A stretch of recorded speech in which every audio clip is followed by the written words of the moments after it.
Sia-sia. Lanjutkan yang materi yang dulu. Nah, nanti ini juga materinya akan diulang ya, pakai versi yang udah dirangkum. Namun untuk malam ini kita baca dulu dari bukunya ya.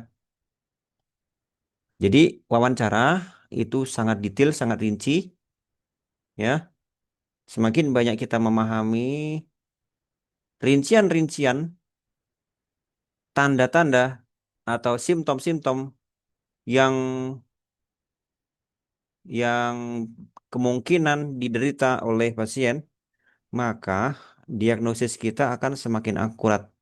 Kita akan semakin akurat dalam menentukan sindromnya apa, gitu ya. Kita akan semakin akurat, ya. Sehingga nanti ketika kita mau terapi dengan herbal pun akan semakin tajam. Terapi akupunktur juga strateginya kita bisa lebih jitu. Di sisi lain, kita juga bisa eh, menganalisis eh, kondisi chi dari pasien sehingga untuk keamanan kalau di terapi seperti ini aman tidak gitu kan? Ini penting. Ini bisa berapa jarum nih supaya nggak pingsan kan? Itu penting ya.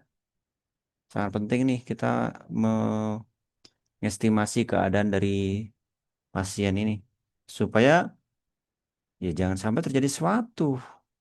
Kalau terjadi sesuatu itu bukan hanya kita yang disalahkan, tapi terapis secara umum itu bisa dicap jelek gitu.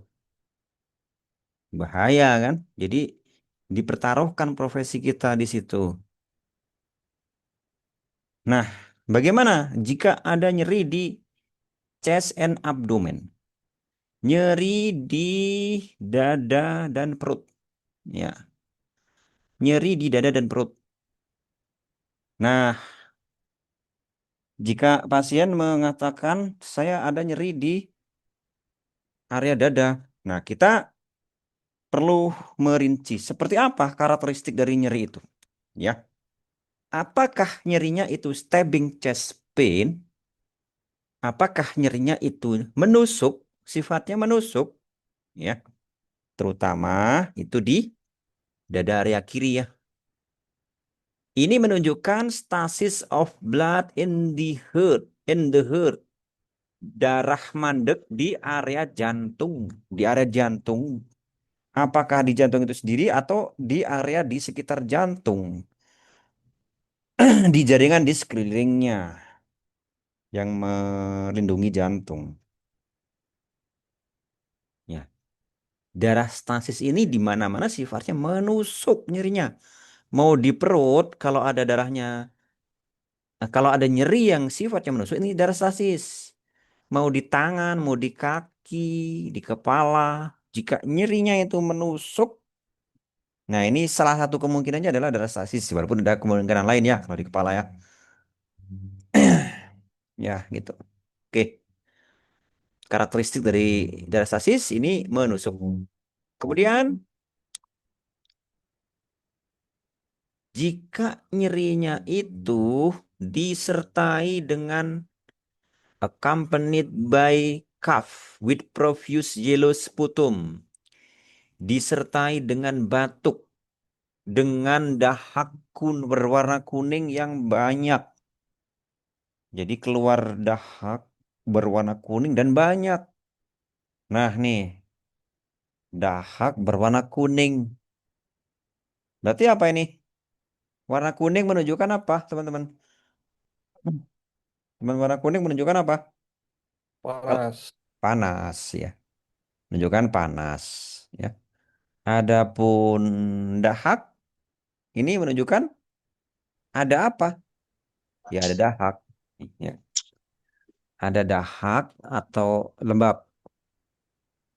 Berarti nanti sindromnya ke lembab panas gitu ya. Lembab panas. Ya.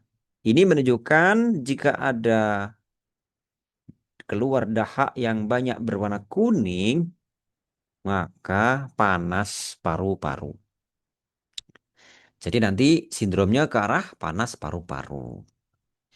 Kalau yang tadi nyeri menusuk ini curiga kita sindromnya nanti mengarah ke mana? Jantung, ada darah stasis. Ya.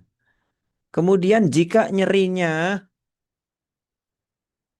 ya itu berupa bukan nyeri tapi sesak di dada. Dadanya sesak.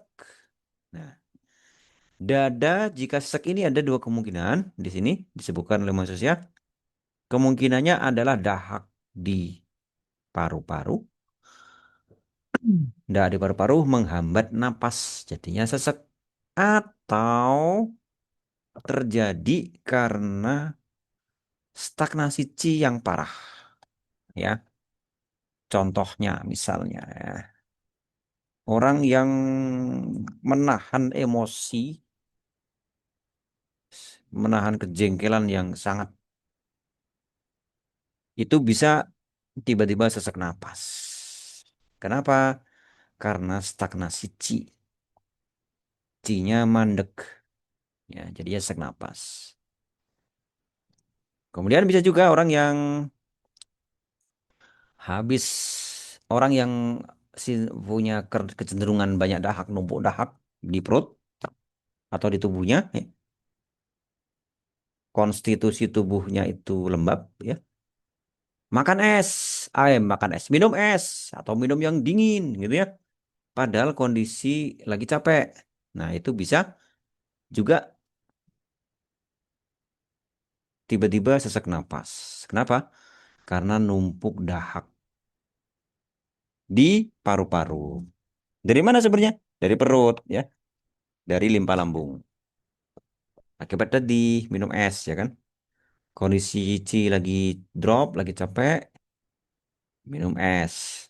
Ya, tambah drop kan, C-nya tambah drop. Kalau limpa C-nya drop apa yang dihasilkan oleh limpa? Lem, lembab, ya, kelembaban. Ya, kelembaban ini bisa kemana-mana, salah satunya adalah ke paru-paru. Contoh ya, itu contoh. Yang banyak terjadi ya, orang yang sering asam lambung, itu kalau salah makan atau salah minum, nah itu bisa tiba-tiba sesak napas. Ya, itu banyak kasus seperti ini. Bisa karena makan yang dingin-dingin, buah-buahan yang terlalu dingin seperti pisang, semangka, atau minum yang terlalu dingin, minum es gitu ya. Padahal kondisi Ci lagi ngedrop gitu ya. Bisa seperti itu. Atau terpapar udara luar yang lembab juga bisa memicu. Oke, itu keadaan area dada. Ya. Kemudian jika pasien yang datang menceritakan atau mengeluhkan keluhan di area hipokondrium. Hipokondrium itu apa sih? Hipokondrium apa, Pak? Pak Hasan, Pak Arif. Ulu hati. Daerah ulu hati ya. Ada gambarnya di sini. Nah ini nih. Ini hipokondrium di sini.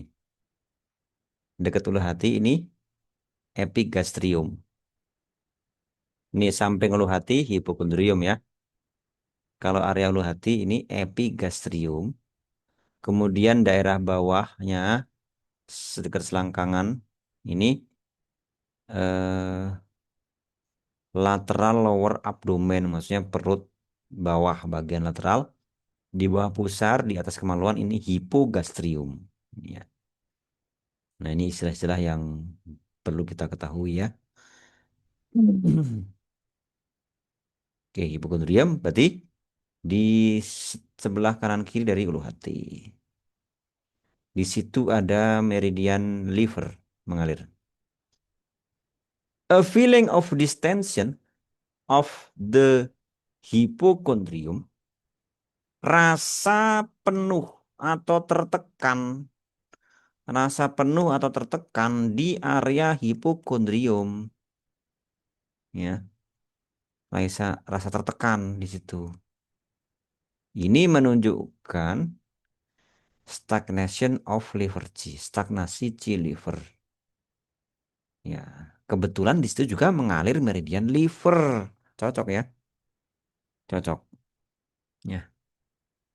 Kemudian stabbing pain, nyerinya menusuk in hipokondrium. Nyeri menusuk di hipokondrium. Ini juga banyak terjadi stasis of liver blood.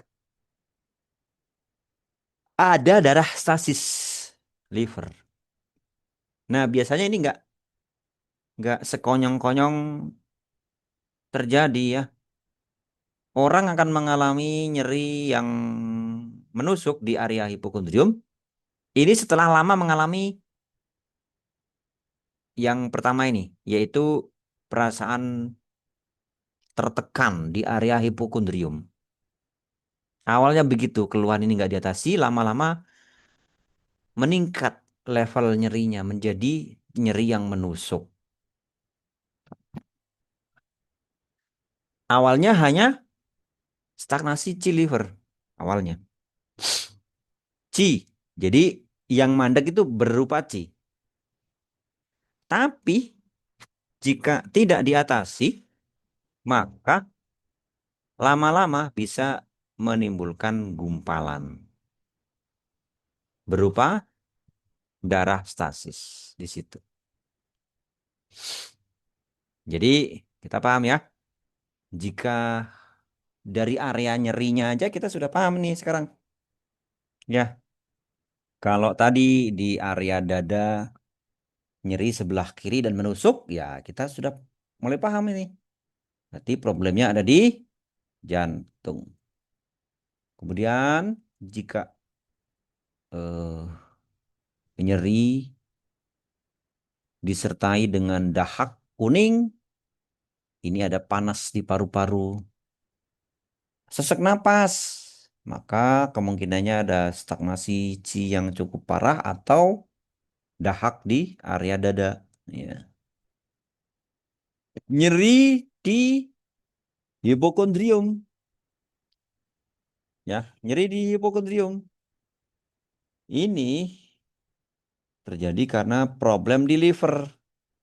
Problemnya apa? Kalau nyerinya itu berupa ringan dan hanya berupa perasaan tertekan, maka levelnya masih berupa stagnasi Qi. Kalau nyerinya itu sudah menjadi nyeri yang menusuk di situ, maka ada darah stasis di mana? Di liver.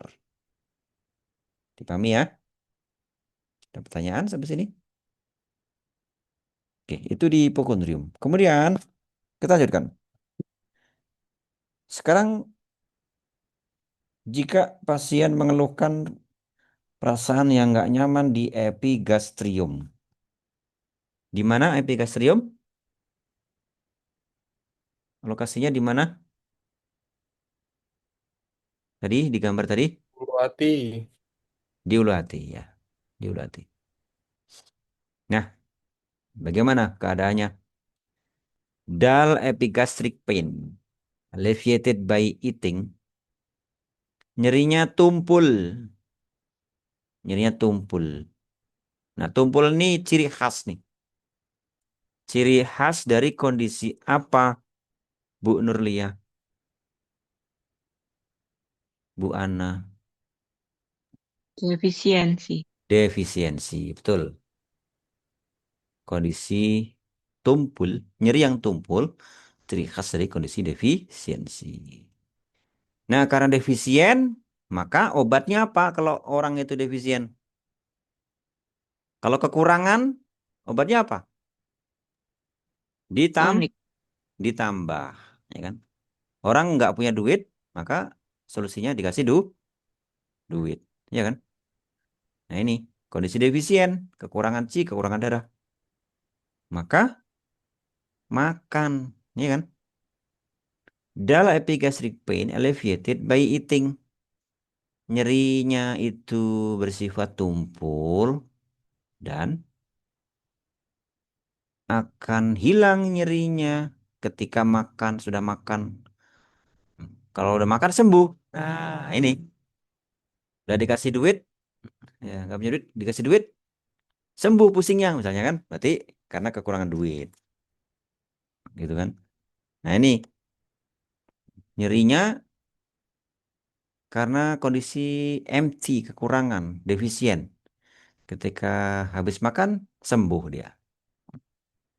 Ini menunjukkan tipe nyerinya akibat kondisi defisiensi. Kemudian, severe epigastric pain aggravated by eating. Jika nyerinya itu sangat dan dikasih makan malah tambah nyeri. Ya, nyeri, sangat nyeri, dikasih makan malah tambah nyeri. Maka ini terjadi penuh, karena kepenuhan atau kebanyakan patogen. Kebanyakan patogen. Dikasih makan malah tambah nyeri karena kebanyakan patogen. Patogen apa? Bisa angin, bisa dahak, kelembaban. Ya. Severe epigastric pain. Ya. Jadi yang nyeri yang sangat ini kondisi penuh ya. Contohnya apa? Retention of food, retensi makanan, stomach heat, panas, dam heat, lembab panas, fire api, atau dahak api di lambung, blood stasis, darah mandek, liver qi invading the stomach, atau qi liver yang menginvasi lambung. Ya, stagnasi qi liver menginvasi lambung atau liver qi yang kelebihan menginvasi yang berupa patogen ya, menginvasi lambung. Yaitu jenis-jenis dari patogen ekses. Ekses patogen. Nyerinya sangat gitu ya. Karena ekses, ciri dari ekses nyerinya sangat lebih nyeri. Kemudian dull epigastric pain yang tadi ini, yang dull tadi yang di sini, contohnya ya epigastric pain yang bertipe tumpul, nyeri perut yang sifatnya tumpul ya di area epigastrium itu misalnya karena stomach qi deficiency, defisiensi qi lambung atau empty cool in the stomach atau dingin kosong di lambung. Kan kalau nyerinya itu tumpul akibat kondisi defisiensi. Defisiensi apa? Bisa defisiensi qi ya atau defisiensi yang. Ini defisiensi qi ya. Kalau defisiensi qi saja maka belum ada dingin ya. Tapi kalau udah defisiensi yang maka menyebabkan adanya dingin. Ada yang disebut sebagai dingin defisien atau dingin kosong. Kembali ke yin yang juga kan? Kemarin kita belajar yin yang. Nah, ini yin yang nih, penting. Feeling of fullness in the epigastrium. Perasaan penuh, rasa penuh di epigastrium. Ini menunjukkan kelembaban. Penuh di epigastrium. Menunjukkan kelembaban. Feeling of distension of the epigastrium. Distensi, perasaan apa? Penuh di epigastrium. Ini liver G stagnation. Stagnasi C liver. Jadi karakteristik dari patogen ada beberapa ya. Tadi yang sifatnya menusuk itu apa? Darah stasis umumnya ya. Kemudian yang sakitnya itu cukup mengganggu, parah, maka ini kondisi ekses atau penuh. Berupa apa penuhnya? Penuhnya itu bisa berupa retensi makanan, nih, retention of food in the stomach, kemudian stomach heat, panas di lambung, damp heat, lembab panas, fire api, flame fire, dahak api, blood stasis atau darah stasis, atau liver sea invading the stomach. Si liver menginvasi lambung. Nah, itu jenis-jenis dari nyeri, penyebab nyeri tipe ekses atau tipe penuh. Kalau yang defisien seperti apa? Yang defisien itu menyebabkan apa? Menyebabkan nyeri tipe tumpul sifatnya. Kalau yang ekses tadi nyerinya tipe ya menusuk juga ya, lebih menusuk dia. Nyerinya parah, nyerinya parah. Nah, kalau yang tumpul akibat dari defisiensi C atau defisiensi yang. Bedanya apa? Kalau defisiensi C itu belum ada dingin ya. Kalau defisiensi yang itu disertai dengan dingin kosong. Kemudian feeling of fullness in the epigastrium. Jika epigastrium itu terasa penuh, nggak lapar, kasih makan, ya perut tapi terasa penuh, makan nggak bisa jadinya. Ini karena apa? Dahak atau kelembaban. Terutama kelembaban ya, dampness. Nih, dampness. Terasa penuh di area perut, ini kelembaban. Ya. Ini sekarang lagi, saya sering ya, jumpai kayak gini ya, yang orang-orang asam lambung nih. Kemudian feeling of distension of the epigastrium. Epigastrium itu kembung, kembung merasa tertekan, ya, rasa kembung. Kenapa ini? Karena stagnasi C liver, stagnasi C liver. Ya, jadi tadi di bagian hipokondrium juga bisa terjadi distensi, ya, tegang di area hipokondrium, juga menunjukkan stagnasi C liver. Ternyata juga kembung atau merasa tertekan di area epigastrium. Ini juga menunjukkan stagnasi C liver. Kita lihat lagi gambarnya. Lihat gambarnya. Nah, ini ya.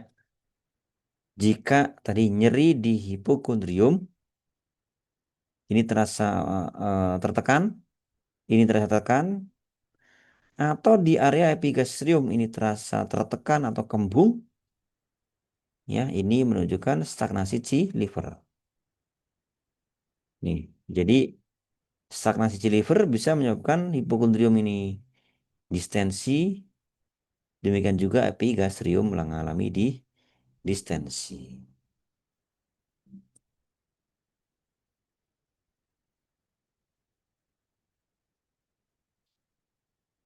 Nah, itu penjelasan nyeri di area dada dan perut ya.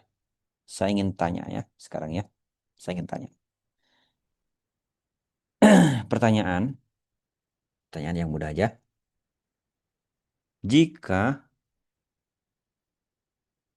jika sesak napas, orang mengalami sesak napas. Orang datang ke kita, ke terapis, mengalami sesak napas. Kira-kira kemungkinannya apa penyebabnya dari sesak napas itu? Silakan yang mau jawab. Yang masih baru bergabung, kelas yang baru boleh ikut menjawab kalau memang bisa memahami yang penjelasan barusan, tidak apa-apa, ya kan? Lebih mungkin kan di tempat lain sudah ikut kursus kan, teman-teman, ikut kursus atau ikut kelas TCM. Ya, kalau Bu Sri kan udah ikut kuliah ya, kuliah berarti kan ITSK ya, 250, 330, 53 Seiratna Yuningsih kan 2025 kan, programnya 2 tahun ITSK. Silakan, silakan yang mau jawab. Pertanyaannya, jika orang datang kepada kita mengeluhkan sesak napas, ya, itu kira-kira penyebabnya apa aja kemungkinannya? Yang bikin sesak napas. Ada Bisa apa? dari lambung, Ya, bisa dari paru-paru. ya. Sebelumnya, sesak napas itu terjadi karena apa? Di paru-paru ada apa? Sesak napas terjadi karena apa? Di dada itu ada apa? Ada dahak Ada dahak atau kemungkinannya bisa dahak, bisa juga Efisiensi Cilimpa, Ciparu. kemungkinannya bisa dahak, bisa juga stagnasi liver. paru. Stagnasi liver. Jadi kemungkinannya bisa dahak, bisa stagnasi liver.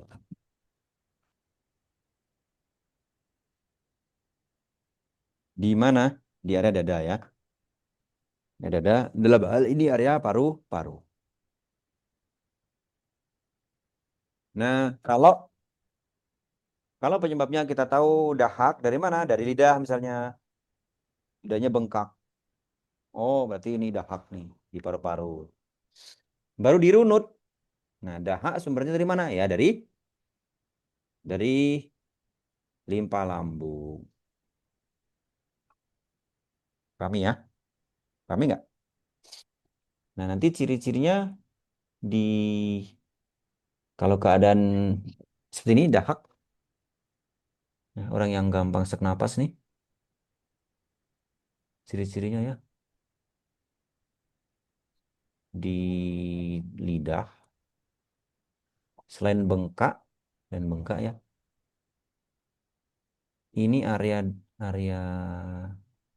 sepertiga ujung ini lebih bengkak. Ini lebih bengkak. Nah, ini lebih tipis tapi sini lebih bengkak. Nah, kalau sepertiga ujung lebih bengkak, kita bisa curiga ini orangnya mudah sesak napas. Bisa ditanyakan juga. Jadi kita punya bahan nih, walaupun orang nggak ngaku gampang sesak napas, tapi di lidah kita lihat di sini lebih tebel. Di sepertiga ujung ini lebih tebel. Ini kemungkinannya besar sekali orangnya mudah sesak napas. Karena numpuk dahak di area dada. Nah, kemungkinan kan dua nih. Dahak dan juga stagnasi liver. Bisa nggak kombinasi? Bisa nggak kombinasi? Bisa. Bisa. Jadi orangnya udah numpuk dahak di paru-paru atau di dada, kena stres, tekanan mental. Jadi kena mental gitu kata orang sekarang ya, kena mental. Baper misalnya kan. Atau kena apalah yang bikin dia jengkel. Nah, itu bisa mudah terkena sesak napas. Gitu ya. Ya, pertanyaan berikutnya.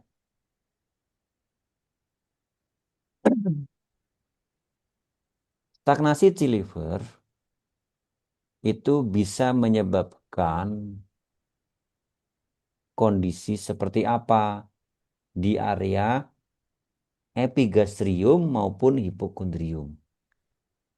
Stagnasi liver cirinya, ciri stagnasi liver ya, bisa menyebabkan keadaan seperti apa di area hipokondrium dan epigastrium.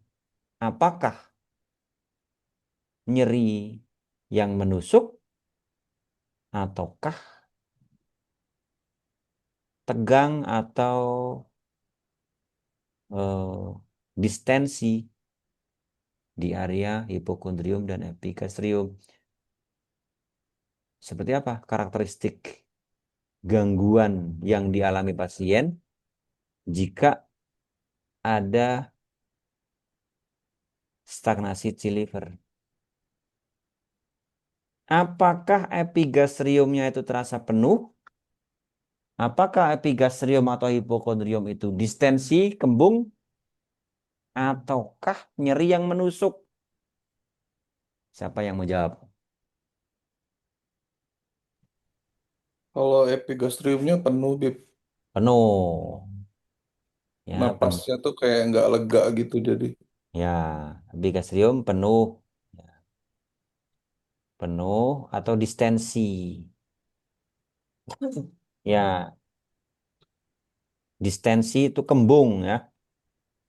Epigastriumnya kembung. Hipokondrium juga ya kembung. Ini ciri dari stagnasi G liver. Nah, sekarang kalau epigastrium itu terasa penuh, mau makan tapi perutnya terasa penuh. Ini kenapa? Penyebabnya apa kira-kira? Nggak kembung, ya mungkin nggak ada kembung, tapi terasa penuh dia. Bukan bukan penuh kembung, tapi terasa kenyang gitu ya, penuh. Ini kenapa? Penyebabnya apa?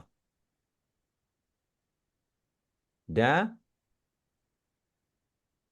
kelemba kelembaban ya, kelembaban ya. Ya dahak juga bentuk dari kelembaban yang sudah mengental. Dahak juga bagian dari kelembaban. Dipahami ya? Ada kita belajar malam ini ada 3 jenis patogen atau 4 ya. Ada 4 jenis patogen yang mengganggu area dada dan perut. Hmm. Apa bedanya patogen atau keadaan sakit yang disebabkan oleh defisiensi dengan yang disebabkan oleh ekses? Tipe nyerinya bedanya apa antara defisien dan ekses? Silakan.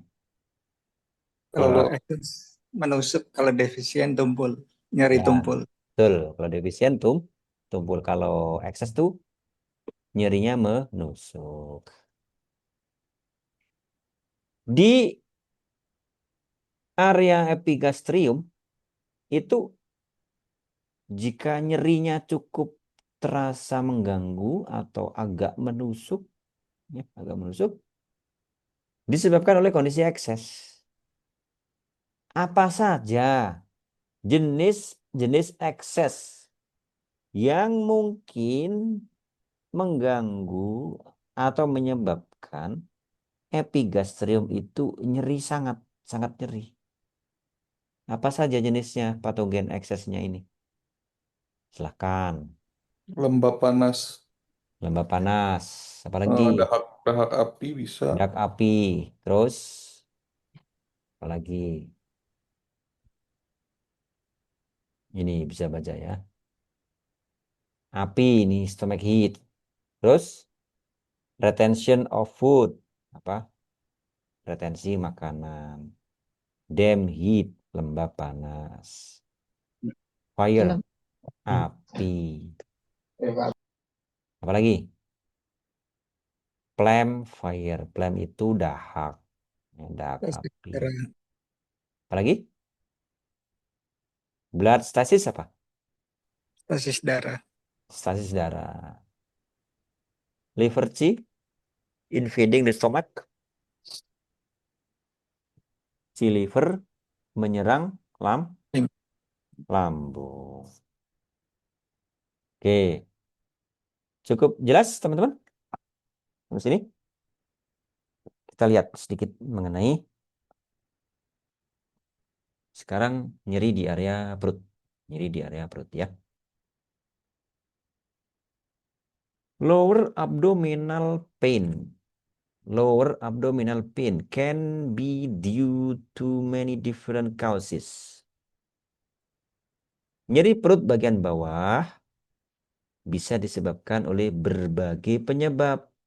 E.g. contohnya internal cold, dingin internal. Dingin internal karena apa? Ada yang tahu? Defisiensi yang. Stagnation of liver Qi. Stagnasi Qi liver. Or liver blood. Atau darah liver. Damp heat, lembab panas. Stasis of blood, darah stasis. And di intestine, di usus or uterus atau rahim. Lama-lama juga teman-teman bisa bahasa Inggris nih, nggak apa ya? Abdominal pain, nyeri perut. Relief by bowel movement. Ya. Jika nyeri perut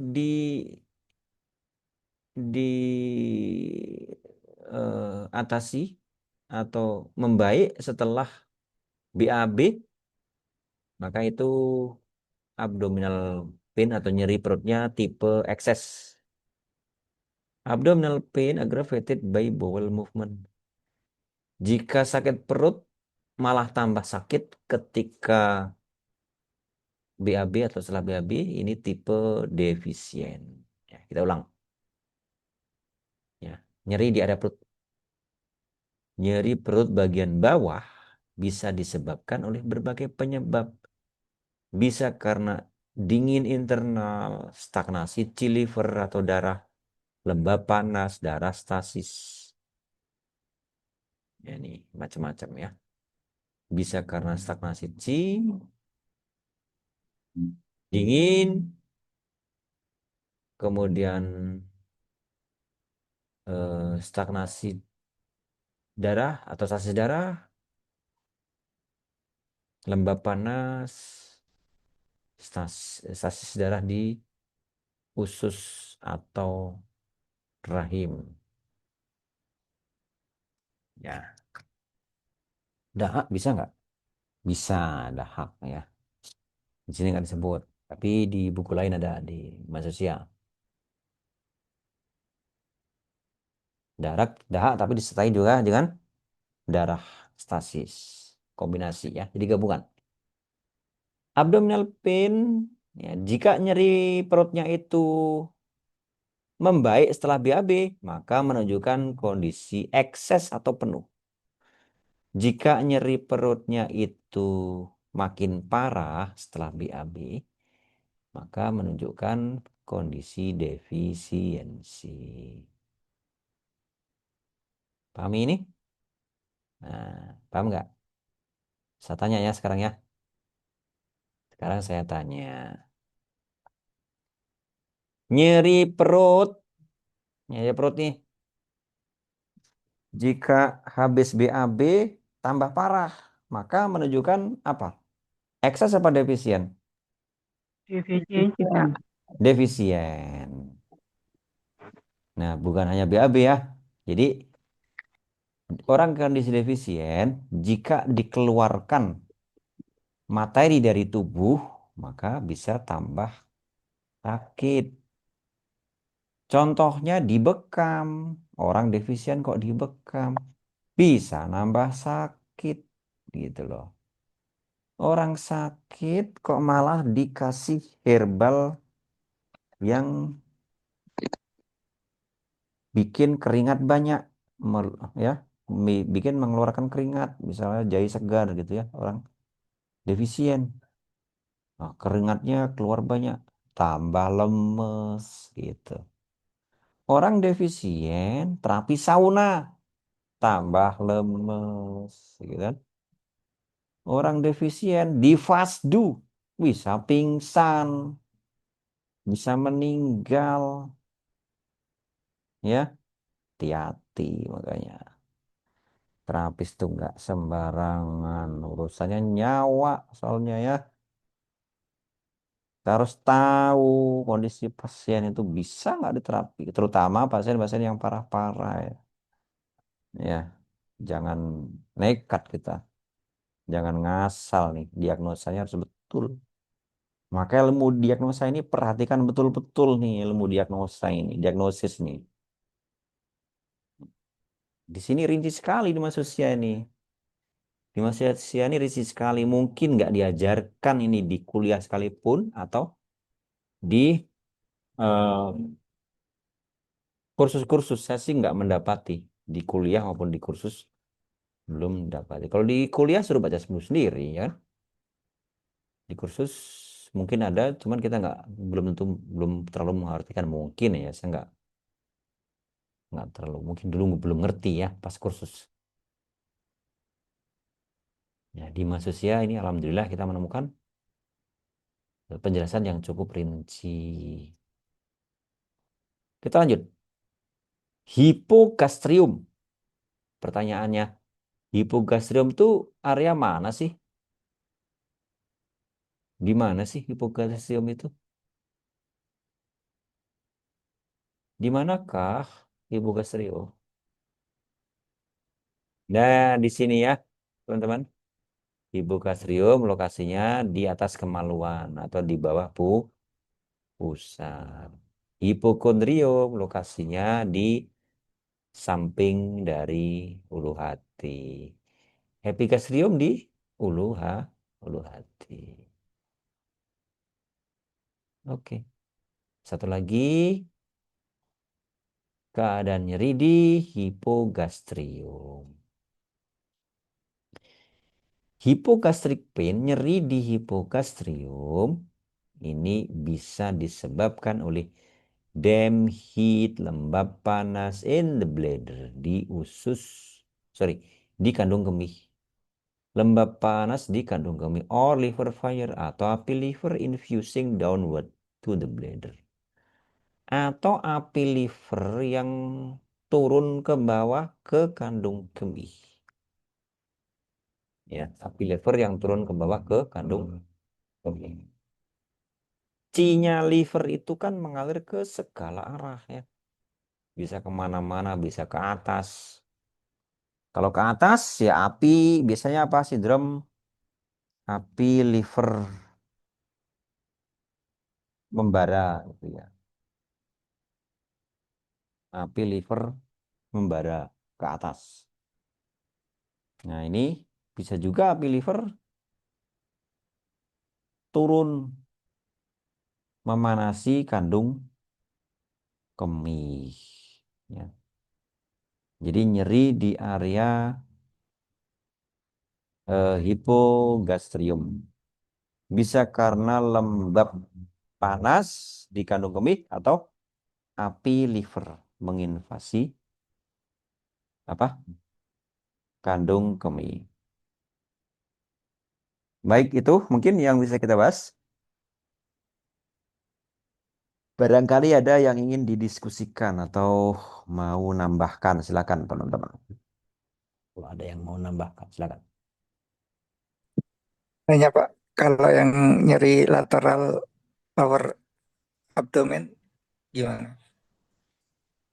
Nyeri lateral lower abdomen. Kita lihat. Ini ya, di daerah sini ya. Nah, ini di sini itu ada apa?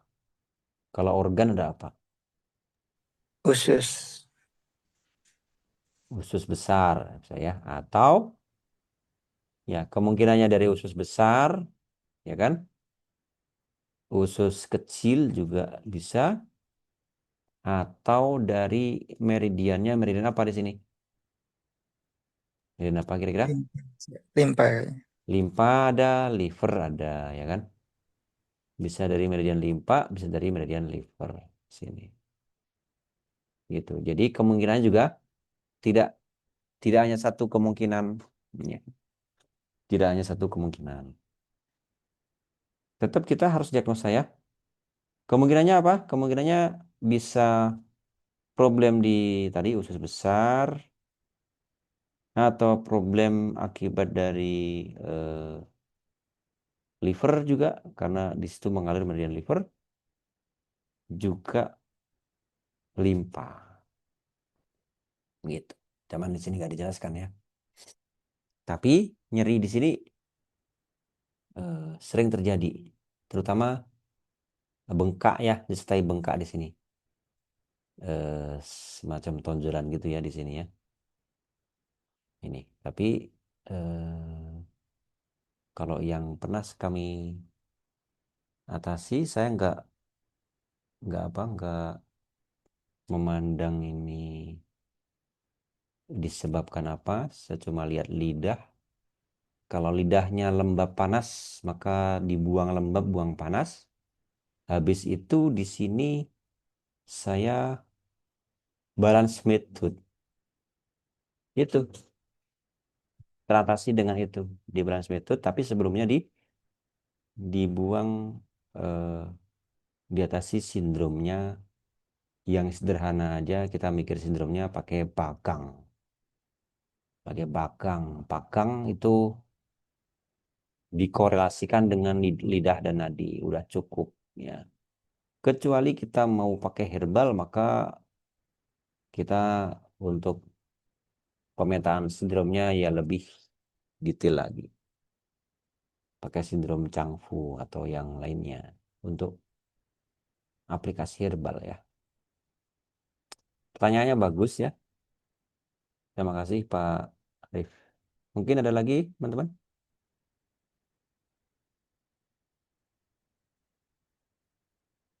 Nah, sebenarnya untuk kasus-kasus apapun, tidak hanya ini ya, tidak hanya disebutkan di sini. Tapi kemungkinannya bisa ada hak, bisa lembab panas, bisa dingin, bisa stagnasi qi, bisa eh, darah stasis, bisa gabungan dari beberapa patogen. Lebih rinci ini dijelaskan di The Practice of Chinese Medicine, karya Giovanni Masusya juga. Ini rinci, tapi ada yang lebih rinci lagi dari ini. 2 minggu yang lalu kita pernah bahas nih, 2 minggu yang lalu. Ketika membahas mengenai kista dan mioma. Kista dan mioma. Termasuk pembahasan di situ adalah nyeri di area perut yang bukan termasuk kista dan mioma. Ya. Dan kista dan mioma, pembahasan kista dan mioma bagian dari itu. Bagian dari adanya gumpalan di area perut. Ya. Gumpalan itu bisa berbentuk ji atau berbentuk ju, begitu. Bisa berbentuk ci yang masih berbentuk ci yang menggumpal atau berbentuk dahak atau darah stasis. Ya gitu.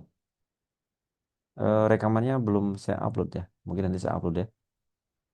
Nah, coba nanti habis ini saya upload untuk pembahasan mengenai nyeri di perut bagian bawah. Jadi kemungkinannya macam-macam, Pak. Bukan hanya yang tadi, bukan hanya yang disebutkan di sini. Ada kemungkinan yang lain. Nanti saya upload ya habis ini. Ya, insya Allah saya upload rekamannya. Oke, Pak. Farib, cukup bisa Ya, Pak, menjawab? terima kasih. Ya, terima kasih. Nah, nanti ingatkan saya kalau belum saya upload, ingatkan saya rekamannya. Ya. Baik, ada lagi mungkin, teman-teman? Nggak ada ya. Pak Putu, Pak Miko, Bu Sri, apakah bisa mengikuti penjelasan yang dijelaskan di sini? Masih apa ya? Masih sedikit bingung, tapi karena apa ya? Karena bahasa Inggris juga. Tapi insya Allah saya apa ya bisa mengikuti sedikit-sedikit lah sekalian nanti sambil ditalar sambil saya bahasa Inggrisnya sambil saya terjemahin terjemahin kayak gitu. Baik, Pak. Bu Sri sama Pak Agus, bagaimana? Pak Agus, Pak atau Pak Suwitnyana panggilannya Pak Agus. Ya, semoga bisa ngikutin ya. Nah, nanti yang versi Indonesianya kita sediakan, insya Allah ya. Ya, Oke. saya cari waktu lagi ya. Oke, begitu teman-teman untuk malam ini kita sudah dulu. Kita bertemu lagi nanti hari eh, untuk kelas ini hari Rabu yang akan datang ya. Rabu yang datang nanti saya coba cari waktu lagi untuk the practice ya. The practice kita cari lagi untuk membahas the practice. Oke. Terima kasih semuanya yang udah ikut bergabung, yang ikut belajar, tetap semangat. Kita akhiri. Wassalamualaikum warahmatullahi wabarakatuh. Waalaikumsalam. Waalaikumsalam warahmatullahi wabarakatuh.